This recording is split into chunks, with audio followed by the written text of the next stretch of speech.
You want Philly? Yeah, let's do it. Over the middle and into the end zone.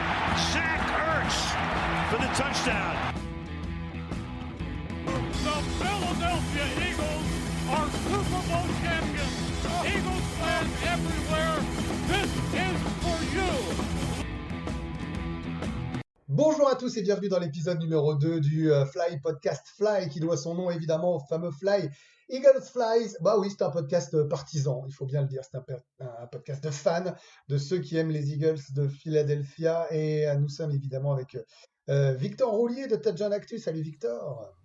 Salut Grégory. Très heureux de vous retrouver aussi rapidement. On s'y attendait pas forcément, mais un bel engouement sur le premier épisode, donc on remet ça. On remet ça et avec nous également Loïc qui gère le compte Twitter des Eagles de Philadelphie en France. Salut Loïc. Salut Grégory, salut Victor, on espère que tout le monde va bien. Et puis, ouais, comme l'a dit Victor, on a eu pas mal d'écoutes et de retours positifs, donc c'est avec plaisir qu'on fait ce deuxième épisode. Non mais c'est vrai, un grand merci à vous parce quand on se lance dans une telle aventure, on ne sait pas si on va pas s'écouter que nous et on ne sait pas si ça va plaire. Merci pour vos retours, il est diffusé un petit peu partout, YouTube, et vous avez tous les podcasts possibles, il y a 12 réseaux de diffusion pour retrouver ce podcast consacré aux Eagles. Le premier numéro, vous l'avez entendu, était consacré évidemment à la saison écoulée et puis à la free agency avec les bons coups ou les mauvais coups ou les absences de coups même de la part de nos aigles. Là, la draft, c'est jeudi, on va s'intéresser évidemment à cette draft. On vous fera un autre podcast bilan de la draft. C'est l'actualité essentielle d'une draft perturbée par la pandémie de Covid-19, mais c'est quand même une draft qui va avoir son importance parce qu'il y a beaucoup de manques du côté des Eagles de Philadelphie et il y a beaucoup de débats. Je peux vous dire que ça fait quelques jours qu'on est actif pour préparer ce podcast et on n'est pas tous d'accord. On a hâte de voir ce que vous en pensez. On va quand même vous dire que pour cette draft, évidemment, les Eagles ont un choix de premier tour, un choix de deuxième tour, un choix de troisième tour. Ils ont 3 choix de quatrième tour, un choix de cinquième tour, un choix de sixième tour. Et on sait que la profondeur du roster va être un vrai souci. On sait aussi qu'il y a des postes qui sont à cibler. Est-ce que c'est wide receiver? Est-ce que c'est CB? Est-ce que c'est du DH? Bref, c'est vous qui allez écouter nos arguments et puis réagir, parce qu'on vous a demandé de nous poser des questions. Vous avez été nombreux à le faire. On y reviendra en fin de podcast. De quoi on va parler? De ce fameux choix numéro 21. On vous parlera également de nos joueurs coup de cœur. On vous parlera également de nos craintes, des joueurs qu'on ne veut absolument pas alors qu'ils sont plutôt dans la discussion concernant les Eagles. On vous parlera du top 3 de cette draft. On va refaire le podium ensemble. Et puis, comme je vous le disais, on finira avec vos questions. Voilà pour le programme de cet épisode numéro 2. On y va tout de suite avec ce choix numéro 21. Et Victor, je m'adresse à toi parce que c'est une position un peu bâtarde. Il faut bien le dire. C'est pas là où vous pouvez faire les meilleurs joueurs. Ça sous-entend qu'il y a 20 joueurs potentiellement meilleurs qui peuvent être draftés avant. Et c'est pas tout à fait un choix où vous pouvez trader down ou trader up si facilement. Toi, tu as opté pour le trade down, c'est-à-dire que tu vas jouer la profondeur d'effectifs. Tout à fait, parce que je pense que chaque classe est différente. On peut parfois avoir des classes avec vraiment 25-30 joueurs au-dessus et où le choix 21 peut avoir un vrai intérêt. Aujourd'hui, lorsqu'on regarde les positions dont on a besoin, on n'a pas forcément ce qu'il faut en 21. Et en plus, on a un effectif qui est quand même assez vieux, et on a besoin de rajeunir cet effectif. Sur certains postes, en effet, qu'on a ciblés, mais en général. Donc on a besoin de quantité, même si ça conduit à diminuer un petit peu la qualité des joueurs qu'on choisit. Donc du coup, à partir du moment où on privilégie la quantité, on peut imaginer, si on trouve évidemment un partenaire, se dire, voilà, par exemple, je recherche des receveurs, on a une classe extraordinaire en receveurs. Entre prendre un receveur en 21 et prendre un receveur en 40, en 45, en 50, il n'y aura peut-être pas une si grosse différence. Et du coup, on va aller cibler des équipes qui peuvent avoir envie de monter en leur disant, voilà, nous on est disponible, qu'est-ce que vous souhaitez? 2 échanges que j'ai, que j'ai vus sur des sites et qui me plaisaient bien. C'est d'abord les Tennessee Titans qui peuvent avoir envie de monter en 21, notamment pour un edge rusher. Donc pourquoi pas se dire qu'on donne notre 21 et notre 103 pour récupérer un 29 et un 61. Donc on se retrouverait avec un premier tour un petit peu dégradé, mais on échange un troisième tour contre un second tour. Et dans une idée assez similaire avec les Ravens, c'est échanger toujours le package 21 et 103 contre le 28, 96 et le 106. Ici, il y a on n'a pas cette notion de second tour comme avec les Titans, mais on récupère 2 troisième tours qui sont en plus mieux placés que notre troisième tour originel. Donc ici, c'est vraiment l'idée de on privilégie la quantité. Et on n'est pas à l'abri d'une bonne surprise, c'est ça que tu sous-entends aussi, et que c'est pas parce qu'on est drafté au premier tour, en tout cas en 21e position, qu'on sera forcément meilleur en carrière NFL que si on est en 68 ou 109 ou 103. Surtout sur les receveurs. On a souvent des surprises au niveau des receveurs. On peut penser à McLaurin l'année dernière des Redskins qui est pris en 3e tour. Et cette année particulièrement. Moi, je regarde les big boards qui peuvent être faits par les experts ou par les personnes qui partagent sur Internet. On y reviendra, 3 receveurs qui sont vraiment au-dessus. Et après, c'est le bazar. Le 4e d'un tel, c'est 12e de l'autre et vice-versa. Ouais. Donc je ne suis pas sûr qu'entre 28 et 60, il y ait une telle différence. Eh ben, on va y revenir maintenant parce que tu parlais de ces 3 stars des wide receivers que tous ceux qui suivent évidemment la NCAA et la NFL et la draft connaissent. C'est Loïc qui va nous en parler. Tu vas essayer d'inverser l'idée de Victor. Toi, Loïc, tu es plutôt en trade-up, plutôt dans l'idée d'aller chercher une star plutôt que de la profondeur. Tout à fait, parce que comme l'a dit Victor, dans chaque draft, il y a un drop-off après un certain nombre de joueurs. Là, dans celle-ci, on a l'impression qu'il y a le drop-off est après 15 ou 16 joueurs. Donc en étant 21, comme tu l'as dit, c'est une position un peu bâtard.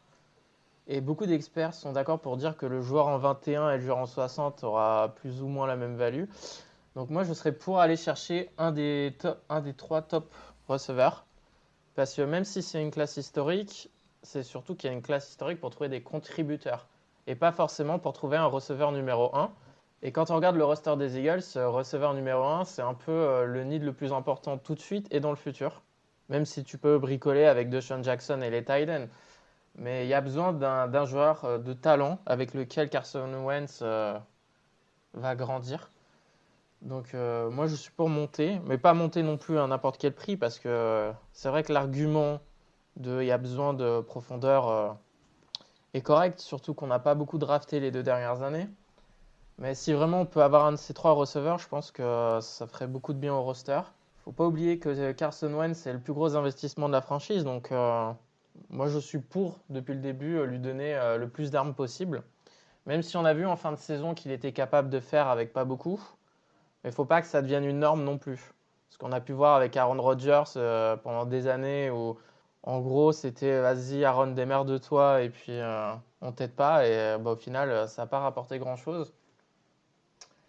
Et puis, autre argument aussi que j'ai vu sur Twitter de la part de Red SFC 3575, c'est vrai que le taux de réussite des Eagles au premier tour est vraiment meilleur quand on trade up. Donc, il y a eu Fletcher Cox, il y a eu Carson Wentz. Oui, on a des gros on a des grosses stars en premier tour. On est meilleur que dans une certaine profondeur. Ah oui, totalement. Quand on regarde dès le 2e tour, et je parle même pas du 3e jour, des tours 4 à 7, c'est désespérant parfois. Et alors, tu as des coups de cœur, je veux dire, on en parlera tout à l'heure des coups de cœur, mais pour toi, il faut aller chercher soit Lamb, soit Ruggs, soit Jelly. Il n'y a pas de débat. Pour moi, oui, n'importe lequel des 3. Après, ça dépend ce que chacun préfère, parce que il y a un argument pour chacun de ces 3-là, pour qu'il soit receveur numéro 1. Ruggs, c'est la vitesse, mais pas que. Il a une vitesse vraiment... je pense que c'est le receveur le plus rapide de la draft. Mais c'est pas que sa vitesse aussi. Il peut un peu tout faire. C'est vrai qu'il n'a pas été trop utilisé à Alabama, puisqu'il n'a pas eu non plus beaucoup de production. Il faut dire qu'avec toutes les armes qu'ils avaient, il fallait un peu distribuer à tout le monde. Jeudy, c'est probablement celui qui a la morphologie. Il est capable de changer de direction assez facilement. Ruggs en premier, Jeudy en 2e et Lamb après en 3e, qui lui vraiment a un physique incroyable. Moi, j'adore. Qui capte tous les ballons. Il y a une stat qui sortait comme quoi il a pas fait de drop sur les passes de plus de 20 yards. Ce qui changerait beaucoup par rapport à ce dont on a vu l'année dernière aux Eagles, où c'était un concours de drop, surtout sur les passes longues. Donc ouais, moi je suis pour trade-up, mais pas à n'importe quel prix non plus. Voilà, pas à n'importe quel prix. On verra peut-être la 9e position. Dans ce cas-là, est une possibilité, Victor, si on fait très court du côté de l'argument de Loïc. Et en 9e place que ça peut se jouer? C'est en 9e place ou dans un cas où tout le monde investit sur la ligne offensive ou sur des playmakers défensifs, vraiment le dernier recours, ça serait d'aller chercher la 13e place des 49ers. En 9e, j'ai pas Puisque cité l'équipe, je te laisse le faire. en 9e, ce sont les Jaguars, si je ne Voilà, dis c'est pas de les bêtises. Jags. Et c'est vrai que voilà, il y a cette 13e place qui appartenait aux Colts, c'est Colts qui était un concurrent pour avoir un receveur. Finalement, maintenant, elle appartient aux 49ers, et là, on parle peut-être d'une équipe qui peut vouloir trade. Voilà, moi je vous donnerai pas plus mon avis parce que les deux sont plutôt bons. J'ai plutôt tendance à aller chercher de l'arme pour Carson Wentz. Voilà, j'ai plutôt tendance à être dans l'esprit de Loïc. Je pense que si on veut gagner à nouveau le Super Bowl, il faut prendre des mecs très forts maintenant qui apprendront très vite, qui ont un potentiel et aller chercher une superstar receveur. Moi, ça me plaît. Potentiel, hein, une fois de plus. Hein. Il n'y a pas de garantie, c'est ça la difficulté de la draft. Mais en tout cas, donner les meilleurs arguments à Wentz, pour moi, c'est l'essentiel dans cette draft. Voilà ce qu'on pouvait dire sur cette première partie et ce choix numéro 21. Ball's loose. It's Fletcher Cox who takes it in for an Eagles touchdown. On passe au coup de cœur maintenant, toujours avec Victor et Loïc. Alors, c'est des joueurs que vous avez repérés dans cette draft, que vous avez suivi, que vous aimez bien. Alors, Victor, tu vas nous parler d'un garçon qui vient de l'Alabama. Tu l'estimes au premier tour, tu le trouves polyvalent, c'est Xavier McKinney. Oui, voilà, là je pars du principe qu'on n'a pas trouvé de partenaire et qu'on se retrouve finalement en 21 et qu'il faut faire quelque chose. On part sur le principe duquel meilleur joueur reste dispo si on a le 21. Exactement. Et Xavier McKinney, clairement, c'est un joueur, comme on dit, moi je suis amoureux du joueur. C'est un safety qui sait tout faire. Et il y a l'évaluation du site Pro Football Focus, qui n'est pas une finalité en soi, mais qui montre bien, c'est le seul joueur qui a obtenu une note supérieure à 84 en défense de course, en couverture de passe et en pass rush. C'est vraiment un joueur qui peut être aligné en linebacker, en safety, en slot cornerback. Donc finalement, dans l'idée, c'est comme Malcolm Jenkins, un joueur qui peut tout faire. Il faut juste lui dire dans quel système il doit évoluer, ce qu'il doit faire, et il va le faire. Et ce que j'aime chez lui, c'est sa progression. C'est-à-dire que c'était déjà un très bon joueur en 2018, mais qui était un peu brut, qui avait des problèmes, notamment au plaquage. Et ça, c'est vrai que chez les Eagles, c'est un red flag, ça fait un peu peur. Mais il a vraiment progressé en 2019. C'est un mec qui bosse. On sent qu'il a une bonne mentalité. Il bosse sur ses points faibles. Et je me dis que coaché par des mecs comme Jim Schwartz, il peut devenir un vrai gros talent. T'as un deuxième coup de cœur. Alors là, ça rejoint finalement ton point de vue de trade down avec un receveur qui est de Florida, c'est Van Jefferson. C'est Van Jefferson, tout à fait. Alors, c'est vrai qu'on l'a dit, on a 3 receveurs au-dessus, et ensuite 5, 6, 7, 8 receveurs qui sont un peu tous englobés entre fin de premier tour et début de troisième. Là, je vais vraiment vers la fin de ce paquet. Van Jefferson, c'est clairement pas le premier nom qui ressort, et ça sera pas le receveur le plus flashy. Là, je ne parle pas d'un joueur qui potentiellement serait un receveur numéro 1, 1200 yards. Mais je parle d'un joueur qui a peut-être un plafond plus bas, mais qui pour moi a un plancher plus haut. C'est un vrai numéro 2. C'est le contributeur qui peut faire ses 800 yards et 5 touchdowns toutes les saisons pendant 10 ans. Au niveau de la production, pour parler aux supporters des Eagles, pour moi, il peut devenir Jeremy McLean. C'est-à-dire un joueur qui était un super numéro 2 et qui même à la fin, pendant 1 ou 2 saisons, a même réussi à prendre le statut de numéro 1 même. T'achètes de la fiabilité, t'achètes des mains, t'achètes des yards. C'est vraiment le joueur, il a tout l'arbre du tracé. Tous les tracés sont bons, tous les tracés sont propres, ses mains sont propres, il ne fait pas de drop, il est discipliné, vraiment, c'est un bosseur. Après, c'est pas un monstre physique.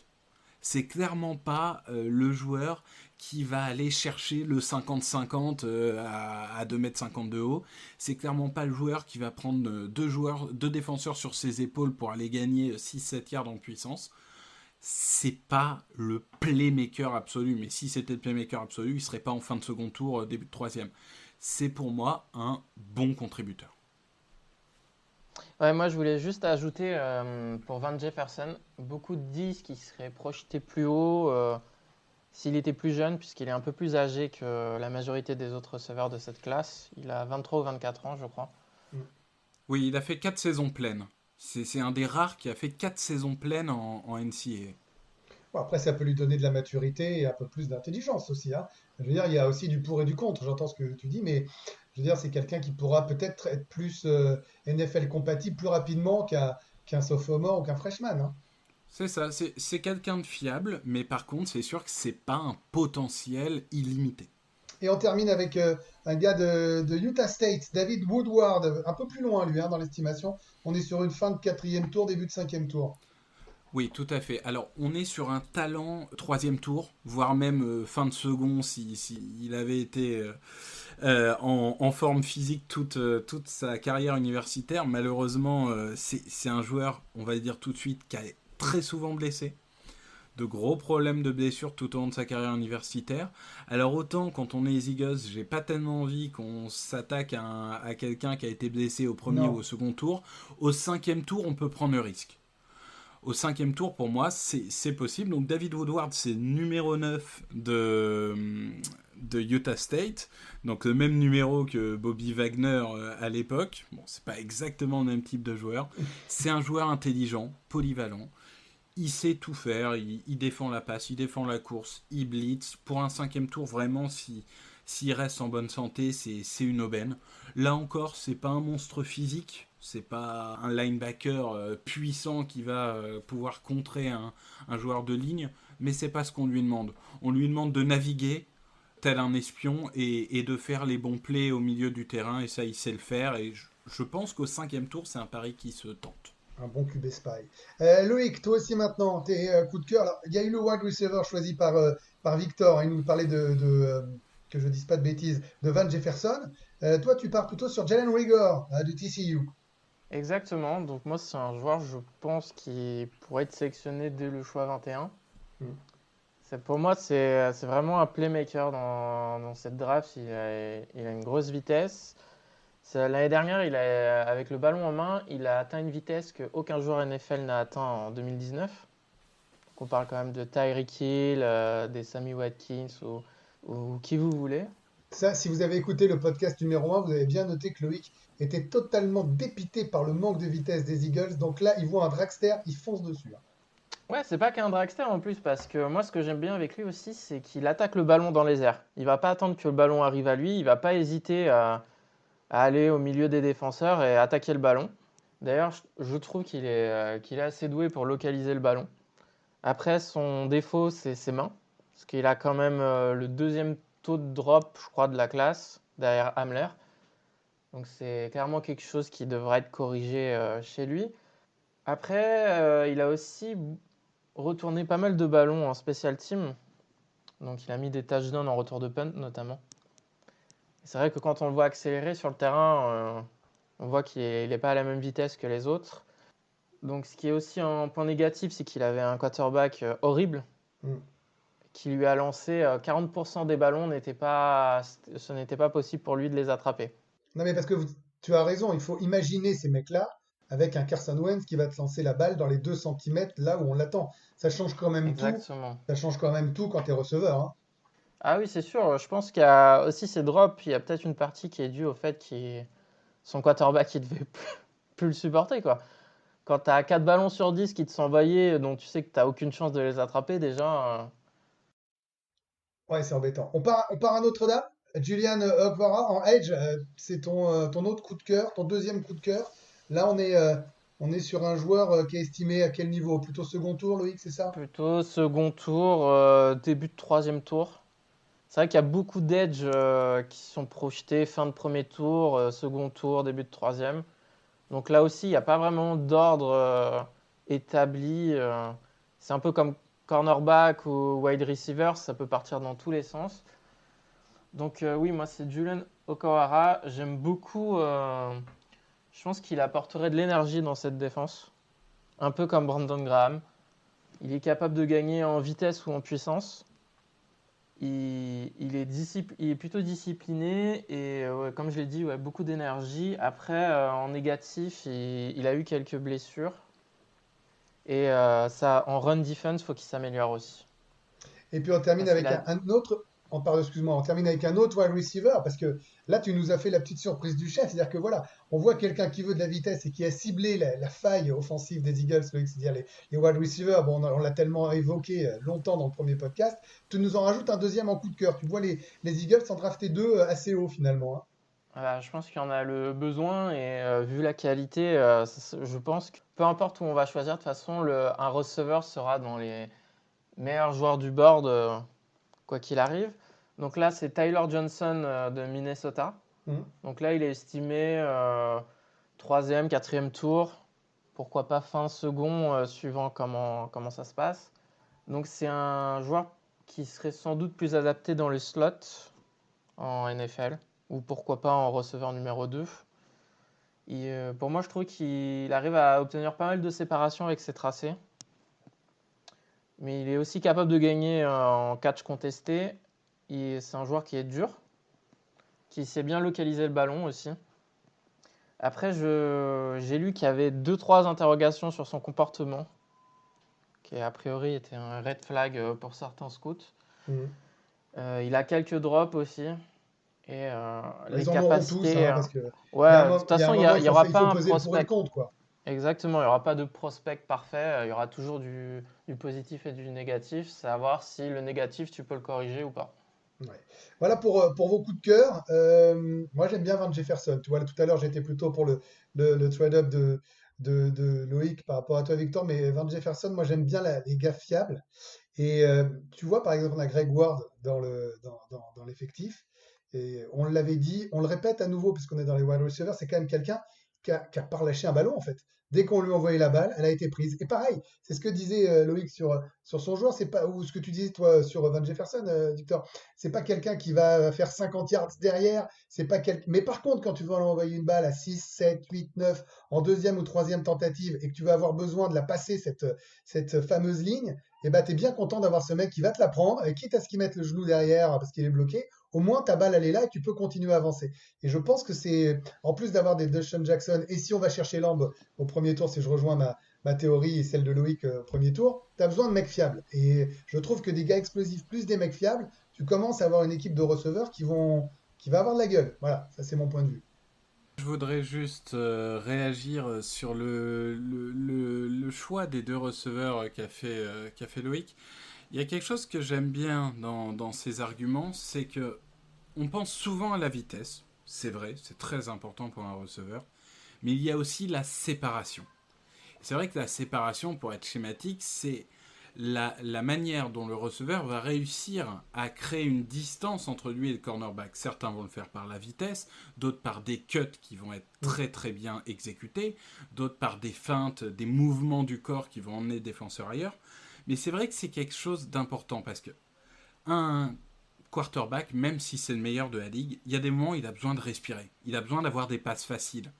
Et des screens peuvent permettre d'avoir des passes faciles, mais s'il a des receveurs qui savent faire la séparation et d'avoir des passes de 5-6 yards faciles de temps en temps pour respirer, ça peut être vraiment bien. Et c'est vrai que Tyler Johnson, bon, il faut voir aussi s'il n'est pas un peu englobé par la hype Minnesota qui a fait vraiment une saison qu'on n'attendait pas. Mais c'est vrai que j'aime bien l'idée de trouver des joueurs qui, à défaut d'être des dragsters, savent créer de la séparation. Bon, finalement, on est assez d'accord. Hein. On nous faut des dragsters et des mecs fiables. A priori, pour des receveurs, des bonnes mains et des bonnes jambes, on est tous d'accord, c'est plutôt une bonne nouvelle. Alors ça, c'est pour les gars qui nous excitent un peu. Mais il y a quand même des prospects qu'on aimerait éviter. Des gars, tu parlais de hype sur Minnesota, Victor. Il y a quand même des gars qui ont une cote très haute, qui sont bien établis dans les différentes visions des spécialistes. Et pourtant, vous n'en êtes pas fan, on n'en est pas fan. On va commencer avec toi, Victor, avec Clavon Chaisson, le edge de LSU. Alors, c'est vrai quand même qu'il a une belle cote. Moi, je me suis amusé à les regarder parce que je le connaissais moins que toi. Bon, quand je le vois, moi, je me dis, dis donc, c'est bien ça. Et toi, tu vas nous le démonter. Alors, en parlant de hype, je pense qu'il n'y a pas plus hype que les joueurs de LSU actuellement, que ça soit lui ou Patrick Quinn, ce qui est normal, parce qu'après tout, ils ont fait une saison absolument historique. Bah oui. Le problème de Chaisson, c'est qu'en fait, c'est un joueur qui est ultra polyvalent, mais tellement polyvalent que je ne suis pas sûr qu'il puisse rentrer dans des schémas tactiques en NFL. C'est-à-dire que c'est un joueur qui est moyen plus partout, mais finalement pour l'instant excellent nulle part. Peut-être qu'il peut être excellent dans certains domaines, mais il a tellement été utilisé dans des tâches différentes qu'on ne sait même pas.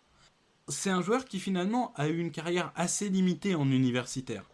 Donc l'idée, c'est de se dire, c'est un diamant brut. Si ça se trouve, au bout d'un an, c'est le défenseur rookie d'année. Sauf que si ça se trouve, au bout de 5 ans, on n'a toujours pas trouvé un schéma dans lequel il rentre. Oui, mais pardon, mais McKinney que tu nous mettais en coup de cœur, il est ultra polyvalent aussi. C'est le Oui, même concept. oui, mais c'est un safety. C'est-à-dire qu'on attend d'un safety qui puisse jouer un peu cornerback, un peu linebacker, un peu safety. En tout cas, à côté de McLeod, c'est ce dont on a besoin. Là, au niveau des edge, si vraiment on reste dans la tradition des Eagles et qu'on va sur les lignes au premier tour, on a Graham qui est un joueur qui est pas une machine à sac mais qui sait un peu tout faire. On a Derek Barnett qui est pas une machine à sac mais qui sait faire des choses. Là, on a besoin d'une machine à sac. On n'a pas besoin de ce mec-là. Donc, à l'inverse, s'il tombe un peu, des équipes comme les Dolphins qui ont 1 million de pics sur la draft, que eux me disent, moi, je prends un pick 26 pour prendre ce mec parce que j'y crois et que je vais le développer en 2-3 ans, pourquoi pas. Mais nous, on n'a pas besoin de ce type de joueur et on n'a pas le temps. Il rêve de linebacker, Victor, vous l'avez compris, c'est pas la tradition des Eagles, mais lui, il rêve d'avoir des linebackers. Il veut des mecs qui vont défoncer le gars en face. C'est ça son truc, c'est de la frustration ce qu'il est en train de nous faire. Un autre wide receiver, on part dans le Colorado à éviter pour toi. Oui, Laviska Shenault qui dans les mock drafts il y a encore 2 mois était top 15 et qui maintenant est début de second tour, milieu de second tour dans certaines mocks. Non, ben ça va, on parle pas d'un mec qui est 38e tour et qui va finir je sais pas moi, tu vois, au kangourou de Pessac. Reste calme, Victor, quand même. Non, Laviska Shenault, j'adore le joueur, mais il correspond absolument pas à ce dont on a besoin. C'est-à-dire qu'il est pas rapide, c'est pas sa qualité première. La qualité première de Laviska, c'est que c'est une sorte de boîte à outils à lui tout seul, qui peut jouer coureur, qui peut jouer receveur proche, éloigné, et qui, en fait, a une force physique assez exceptionnelle qui fait qu'il va gagner les yards après contact. Donc déjà, au niveau du profil, c'est pas exactement le profil dont nous on a besoin, alors que d'autres équipes peuvent en avoir besoin. Et alors le problème, c'est son dossier médical. Donc lui, il a eu cette année une blessure aux abdominaux un peu comparable à ce qu'a eu Deshaun Jackson. On a eu un article ce matin, enfin cette nuit, d'un médecin de Philadelphie qui l'a ausculté et qui a dit qu'il serait à 100% pour la draft.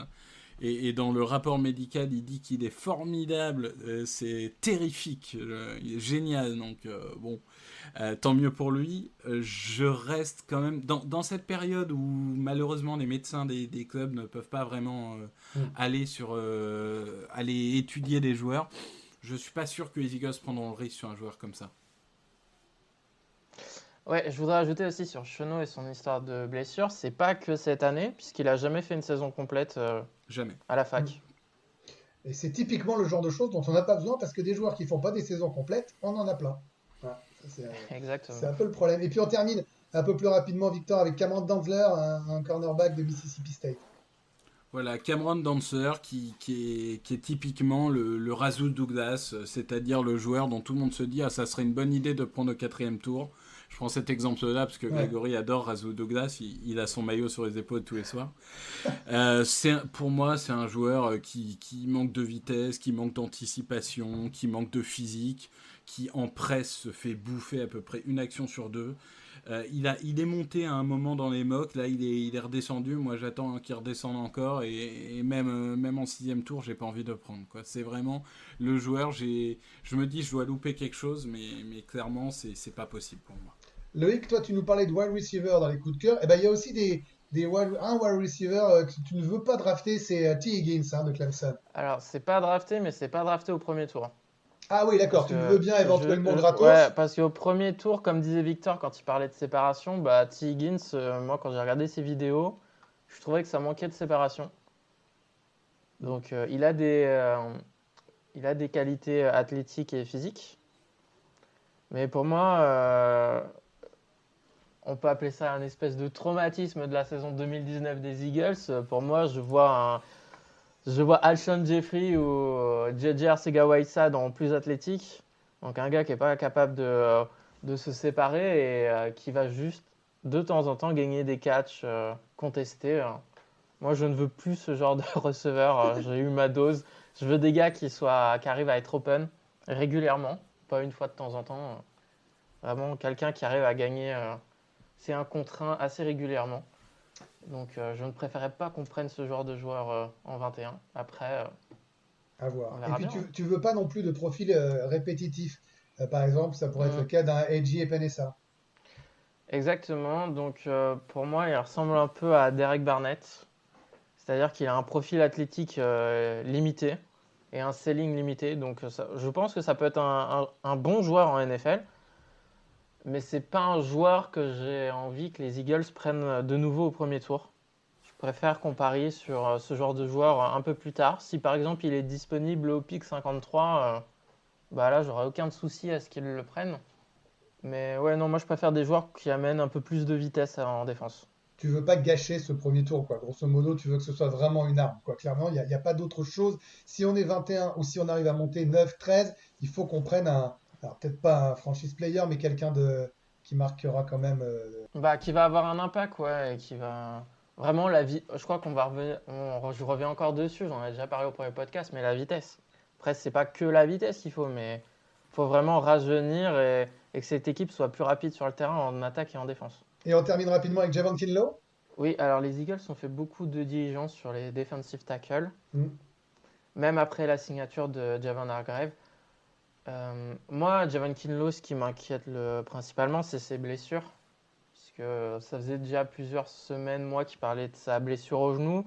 Il n'a pas fini le Senior Bowl, il n'a pas fini le combiné, je crois, à cause de blessures. Là, maintenant, on parle d'une blessure à la hanche. Techniquement, c'est quelqu'un qui est aussi raw, qui a développé. Parce que je trouve qu'il n'a pas beaucoup de mouvements, qu'il ne se sert pas assez bien de ses mains. Et surtout, moi, il y a une chose qui m'a énervé avec lui, c'est qu'il finit trop souvent au sol.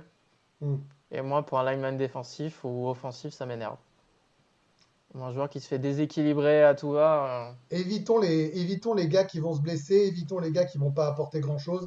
Essayons vous voulez dire, essayons d'être plus malins que les années précédentes. Il y a beaucoup de projets à cibler, beaucoup de joueurs à avoir. C'est pas la peine de se perdre dans des gars qui apporteront rien, quoi. En gros, en conclusion, hein, dans ces coups de griffe que vous proposez. Oui, tout à fait. Ouais, c'est un peu ça. Après, c'est vrai qu'il faut prévoir le futur aussi avec la draft. C'est pas que le need immédiat, mais si on pouvait avoir un joueur qui répond à un need futur tout en jouant un certain nombre de snaps dès sa saison rookie, en apportant une contribution, Ouais, ce ça serait bien. serait pas mal. Ouais, Ouais. je suis complètement d'accord avec toi, ce serait une très très bonne idée. Alors maintenant, on va pouvoir passer à la draft en elle-même. Maintenant que vous connaissez tout de nos coups de cœur et de nos coups de griffe concernant cette draft spéciale Eagles, on s'est dit quand même qu'à quelques jours ou quelques heures, suivant l'heure à laquelle vous écoutez ce podcast, il était bon de s'intéresser au top 3 de cette draft NFL. On y va. On va refaire le podium, hein. On refait le podium, toujours avec Victor et Loïc, oui je sais, pire imitation de ce bon Eugène, avec, on le rappelle, en choix numéro 1, pour les Bengals, il y aura aussi les Redskins et les Lions. Vous allez voir, on a des coups de cœur. Bon, je vais attaquer si ça vous va, messieurs, sur le numéro 1, parce que Victor nous a dévoilé son équipe coup de cœur en dehors des Eagles. Il nous parlait des Bills de Buffalo, hein, c'est ça, hein, si je dis pas de bêtises, Victor. C'est ça. Bon. Moi, j'ai une autre équipe que j'aime, enfin, très loin derrière les Eagles, il n'y a pas de débat. Hein, il y a un match entre les deux, je suis 10 000% Eagles. Ce sont les Bengals de Cincinnati. J'ai bien fait de ne pas les prendre en première équipe parce que sinon, vous imaginez, depuis 30 ans, ce ne serait que de la souffrance, ou quasiment que de la souffrance. Parce que le premier Super Bowl que j'ai vu, c'était le match de Boomer Esiason contre Joe Montana et les Cincinnati Bengals contre les 49ers de San Francisco. Alors évidemment, vous êtes plus jeune que moi j'en ai 43, donc il faut imaginer quand même que je voyais ça quand j'étais tout gamin. Il y avait une petite page dans l'équipe avec des stats, c'était commenté par Philippe Châtenay et Georges Eddy sur Canal+. Voilà, c'est l'époque qui m'a fait aimer le football américain, et j'étais fasciné par ce maillot des Tigres du Bengals. Souvent d'ailleurs, je pense que vous qui êtes fan de sport américain, vous êtes aussi comme nous. C'est tout con, un attachement à une équipe. C'est une couleur, c'est un maillot, c'est un logo, c'est un animal, c'est un joueur. C'est ça qui vous fait aimer finalement une équipe. Moi j'aime le vert, j'aime les aigles. J'ai vu un match avec les Philadelphia Eagles et Randall Cunningham, et ben j'ai plongé. Vous voyez ce que je veux dire? Parce que le mec n'était pas comme les autres aussi à cette époque-là. Voilà comment ça se fait. Bah là, les Bengals, c'est aussi leur uniforme, et c'était Boomer Esiason. Ça ne veut pas dire que j'adorais pas Joe Montana. Et là, ils ont quand même une opportunité. C'est-à-dire que ça fait des années qu'ils cherchent à reconstruire, et comme beaucoup d'équipes, parce qu'il ne faut pas leur tirer que sur les ambulances, mais comme beaucoup d'équipes, ils n'ont pas trouvé de franchise player. Pourquoi? Parce qu'il y en a très peu des franchise players. Parce que des superstars, il y en a très peu. Tous ceux qui disent ah, il faut. Non, il y en a très très peu. Des mecs fiables sur qui vous pouvez construire sur 10 saisons. Peut-être qu'on l'a avec Carson Wentz, mais on n'en est même pas encore sûr. On est très heureux, on ne veut pas l'échanger. Mais jusqu'à présent, lui nous a pas conduit au Super Bowl. Il nous a conduit à une saison qui nous a permis d'aller au Super Bowl. Vous voyez ce que je veux dire, les garçons? C'est une réalité. Et pourtant, je suis le premier fan de Carson Wentz. Je crois que c'est un franchise player, un franchise QB, j'ai aucun doute. Eh bien, je pense que les Bengals ont avec Joe Burrow ce mec-là. Alors, je prends pas un gros risque, hein, je vous vois presque sourire, Victor et Loïc. Je prends pas un risque énorme, mais on est d'accord, Joe Burrow, il sera numéro 1 de la draft. Juste oui ou non, aucun débat. Oui. Ouais, non, aucun débat. Ouais. Aucun débat. Joe Burrow, on peut rappeler quand même 2-3 trucs. C'est 76% de complétion, c'est 5671 yards, c'est 10,8 d'average moyen, c'est 60 touchdowns pour seulement 6 interceptions. C'est quelqu'un qui a beaucoup de qualité. C'est pas le plus gros bras, à mon avis, de la draft, voilà, évidemment. Il y a même eu un petit débat, j'ai vu ça chez toi, Victor, un débat sur la taille de ses mains, parce que les Américains ne laissent rien au hasard. Des QB qui n'ont pas des grosses mains, il y en a quelques-uns, et qui ont quand même fait des carrières sensationnelles. Moi, je pense que c'est un impact player. Je pense, et je peux me tromper, on en rigolera peut-être dans 8 mois si le mec ne joue pas et joue mal, mais ça fait partie des plaisirs de la draft. Je pense que ce gars-là peut avoir un impact dès l'année prochaine dans cette équipe des Bengals. Et je ne vois pas comment Cincinnati peut passer outre Joe Burrow. Voilà. Juste pour en rire un petit peu, en effet, sur la taille des mains, c'est ce qui a fait beaucoup rire les joueurs NFL, c'est que donc on a dit que finalement il n'allait pas y arriver, surtout dans une équipe du Nord avec des petites mains parce qu'il fait froid, parce que c'est compliqué. Et Patrick Mahomes a rappelé qu'il a exactement la même taille de main. Et Dieu sait qu'à Kansas City, il fait pas toujours chaud. Bah oui. Et il paraît que Patrick Mahomes se débrouille et c'est un peu jouer au football. Donc, Moi, j'ai l'impression finalement... qu'il n'est pas trop mauvais, ce petit Patrick-là. Et alors, par contre, pour terminer, c'est vrai qu'il n'a pas le plus grand jeu de course. Voilà, la hype des quarterbacks qui peuvent courir aussi. Mais il est capable d'enchaîner. Un peu comme chez nous, Carson Wentz est tout à fait capable d'aller chercher 3, 5, 7, 12 parfois. Et je veux dire, si le mec est précis et si le mec fait gagner les matchs, je rappellerai quand même, et je termine là-dessus, que Tom Brady n'est pas un immense coureur quand même. Hein. Et a priori, il a une petite carrière derrière lui. Voilà, ça c'est pour Joe Burrow. Je dis pas qu'il va devenir Tom Brady. Je dis juste qu'il est incontournable. Loïc, les Redskins, comment ça va se passer? Bah, a priori, ils vont prendre Chase Young, edge rusher de Ohio State. Donc, a priori, c'est un joueur qui est au moins aussi bon que Nick Bosa Ah ouais. que les 49ers ont pris l'année dernière. Ah ouais, gros coup Nick Bosa quand même. Hein. Peut-être meilleur draft que l'an Ouais. dernier. Du coup, est-ce qu'ils vont quand même envisager de trade down s'il y a une équipe qui vient pour leur offrir plein de picks? Je ne sais pas. Après, c'est vrai que s'ils prennent Chase Young en 2, ça fera beaucoup d'investissements sur la ligne défensive. Un peu comme les 49ers, puisqu'ils ont déjà drafté au premier tour Jonathan Allen, Daron Payne et Montez Sweat l'année dernière en edge rusher. Vous ajoutez à ça Ryan Kerrigan qui entre dans la dernière année de son contrat à 32 ans. Donc je pense oui qu'ils vont prendre Chase Young pour avoir une ligne ultra solide et ultra dominante, ultra jeune. Un mot quand même, Loïc, parce que ça nous concerne, c'est notre division. Ouais, Ça exactement. va changer quelque chose pour nous? Bah, ça dépend où il s'aligne. S'il s'aligne en face du tackle droit, c'est-à-dire Lane Johnson, je ne serais pas trop inquiet parce que Lane Johnson est un des meilleurs joueurs de ligne offensive de la NFL. Par contre, s'il s'aligne en face de André Dillard, on peut s'inquiéter. On peut aussi estimer que Dillard va progresser, que c'est un prospect, qu'il a appris cette année, qu'il a tout pour devenir un sacré bon joueur. Après, il faudra voir, comme il n'y aura pas beaucoup d'intersaisons, à quel point va-t-il pouvoir progresser, c'est toujours pareil. Ce qui peut être un petit problème avec cette ligne des Redskins, c'est que c'est clairement, en théorie, sur le papier, c'est top 5 de la ligue. Et quand bien même Dillard step up et soit au niveau, on a quand même une vraie différence entre d'un côté Brooks Johnson et de l'autre Semalo Dillard. Ouais. C'est plus jeune, c'est moins expérimenté et c'est un peu plus compliqué. Et donc, quand bien même on se retrouverait à avoir Chase Young contenu sur notre côté droit, on risque quand même d'avoir un petit peu de problème sur notre côté gauche. Je pense que les deux oppositions face aux Redskins vont pas être les matchs les plus agréables pour Carson Wentz. Et puis Victor, tu avais la parole, on termine avec les Lions qui nous ont envoyé leur cornerback, ce bon Darius, on est bien content de l'avoir pris. Ils vont avoir le 3e choix. Ils n'ont pas le droit de se planter parce que là, il y a un moment, il va falloir des résultats du côté des Lions. Complètement, sachant que le general manager a encore redit toute sa confiance en Matt Patricia, qui se fait assassiner par un joueur tous les 2 jours dans les médias. Enfin bon, le fait est qu'ils peuvent faire plein de choses. En ce moment, la mode, c'est de dire ils vont trade down. C'est tout à fait possible. Mais il se peut aussi qu'on peut vouloir trade down et ne pas trouver l'offre qui nous convient. Il y a plusieurs directions possibles. Ils peuvent se dire, je vais aller prendre Jeffrey Okudah, donc un cornerback, pour remplacer Darius Slay. Moi, je les vois plutôt partir sur un offensive tackle. Il y a une belle classe d'offensive tackle. Et j'aime beaucoup le profil de Tristan Wirfs, qui est un offensive tackle d'Iowa. Aujourd'hui, ils ont recruté Vaitai, on le sait, notre ancien tackle, pour 5 ans et 45 millions. Ce qui ne veut pas dire qu'il jouera... on sait, il peut jouer tackle droit, tackle gauche ou guard. Donc finalement, aujourd'hui, c'est très difficile de dire où est-ce qu'il va être aligné. Ils ont Tyler Decker, qui n'est pas mauvais en tant que tackle, mais clairement, là, avec Tristan Wirfs, c'est la possibilité d'avoir un joueur qui peut devenir top 5 à la position. C'est un joueur polyvalent. Il a joué quasiment toute sa carrière à droite, mais il a eu des piges à gauche et il a montré qu'il savait faire.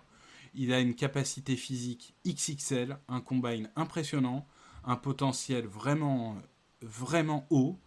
Il est NFL ready. Il vient de l'école Kirk Ferentz, donc c'est une école qui a produit Boulaga, qui a produit Marshall Yanda, donc c'est en général quelqu'un qui sait bien produire les linemen offensifs. Et je me dis que dans la NFL d'aujourd'hui, avoir un tackle potentiellement top 5 au poste, d'ici 1 an ou 2 ans, c'est déjà une grosse pression en moins pour le quarterback.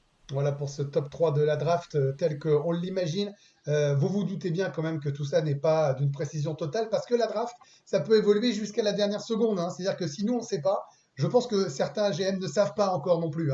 Donc, vous êtes habitués de tout ça. Ce sont des paris, ce sont des coups de cœur, ce sont des possibilités. Et vraisemblablement, à l'exception de Joe Burrow, tout peut encore bouger. Et maintenant, on s'intéresse à vos questions. Pas mal de questions, on vous remercie sur les nombreuses écoutes qu'il y a eu sur tous les podcasts possibles pour l'épisode numéro 1. Ça nous fait vraiment plaisir, ça nous a surpris. On va pas vous mentir, on va pas faire les pisserois. On a été surpris d'avoir autant d'écoutes sur les Eagles et ça fait chaud au cœur. Il y a une belle communauté et on va développer ce podcast le plus régulièrement possible. On va commencer avec une question de Johan Tessier qui nous demande comment on voit notre draft parfaite en termes de besoins et de moves. Alors on en a beaucoup parlé là, on a donné nos coups de cœur, nos coups de griffe, trade up, trade down. Qu'est-ce qu'il faudrait peut-être en nombre? Tiens, Victor, quelles sont les 3 positions, si je te pose la question, qu'il faut absolument récupérer? Clairement, 2 receveurs, donc un dragster et un autre joueur qu'on prendrait plus tard qui puisse faire de la séparation et apporter. Il nous faut un safety, pour moi c'est indispensable. Et 3e position, je vais être fidèle à ma réputation.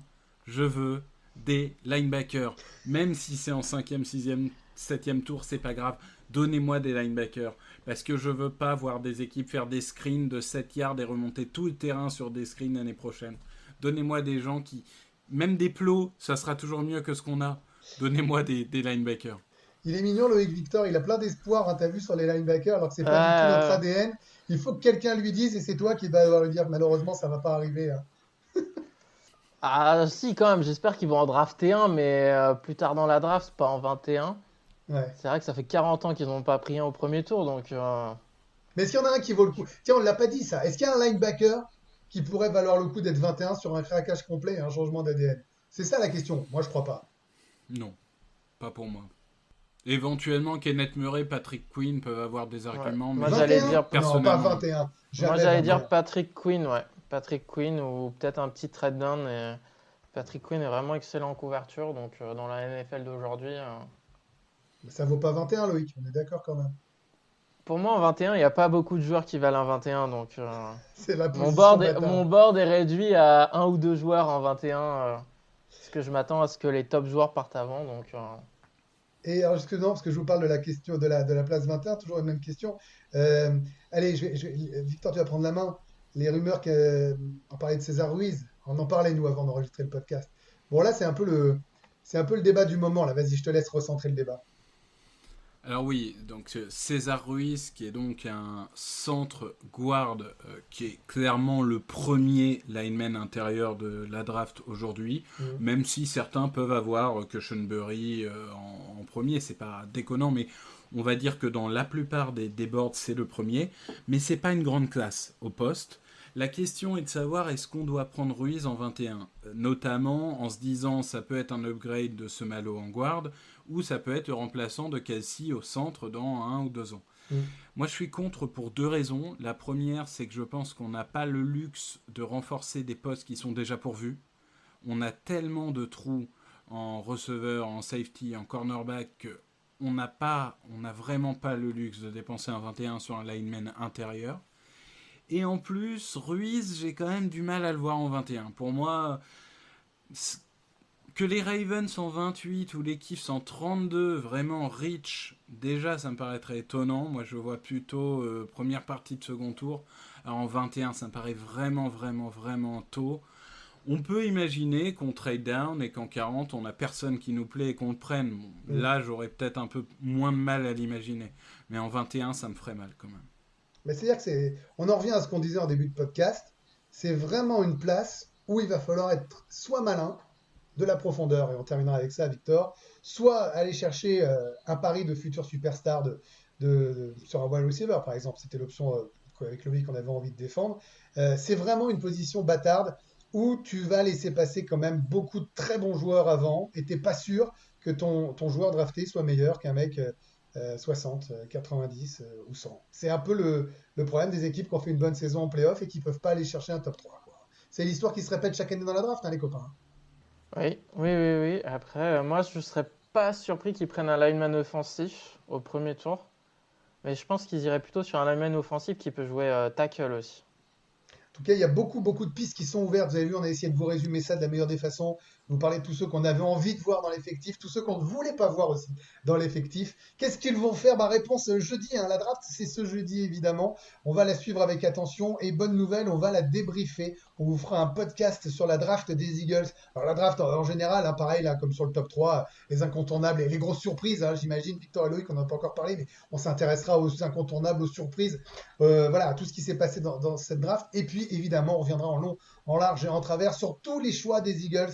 Ce premier tour, deuxième tour, troisième tour, ces 3 choix de quatrième tour, ce 5e et 6e tour, peut-être plus si jamais il y a du trade down, peut-être moins s'il y a du trade up. En tout cas, on a été très heureux de partager avec vous cet épisode numéro 2 de Fly Podcast Fly. Merci Victor, merci Loïc.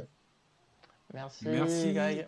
à vous Grégory. de nous avoir écoutés. Bonne draft à toutes et à tous. Restez chez vous, soyez prudents et on se dit à très vite pour le 3e podcast de Fly Podcast Fly, épisode 3 sur l'après-draft. Salut. Open with a throw and a pass picked off by Dawkins. Brian Dawkins with the interception. And Dawkins is down to the 10.